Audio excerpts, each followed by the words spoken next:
মাটির টানে বাঁশের বাঁধনে উৎসব আবার উঠল জমে।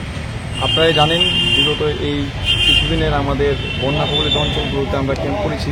তার পাশাপাশি মাকে তো স্বাগত জানাতেই হয়, প্রত্যেক বছর নয়, এবারও আমরা মুক্তি সংঘ ক্লাব মায়ের আরাধনায় ব্রত হয়েছি। আমরা আজকে খুঁটি পূজা দিয়ে শুরু করলাম উৎসব। আমরা উৎসবকে মায়ের আগমনের যে শুরুয়াত আজকে শুরু হয়েছে।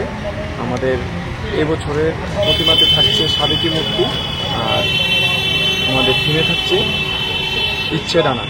পাখিদের যে সেট করা, পাখিদেরকে বাঁচানোর যে উদ্যোগ, সেদিকে লক্ষ্য রেখে আমাদের থিম সবটাই লোকাল কারিগর দ্বারা, লোকাল ফর ভোকাল। এখানে লোকাল কারিগর গৌতম দেবনাথের দ্বারা আমাদের পুজো প্যান্ডেল, আর চিত্ত পাল আমাদের মূর্তিতে আছে। কিরকম বাজেট রয়েছে এবছর পুজো? আমাদের প্রচুর বাজেট 12 লক্ষ টাকা। সামাজিক কাজ কি রয়েছে?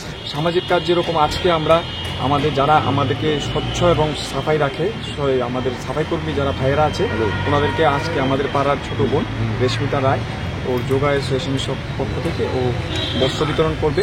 পাশাপাশি আমাদের প্লাস্টিক বর্জন থেকে শুরু করে বিভিন্ন সামাজিক কর্মকাণ্ড আছে। এবং আমাদের পুজোটা পুরোটাই মানে আমাদের সবটাই মহিলা পরিচালিত পুজো কমিটি। আমাদের এখানে মহিলা এই সভানেত্রী আছেন, যিনি পুজো কমিটির সভানেত্রী। পাশাপাশি অন্যান্য মহিলারা, অন্যান্য পদাধিকারীরা আছে। আমি পিনাকি চক্রবর্তী, মুক্তি সংঘ ক্লাব সেক্রেটারি।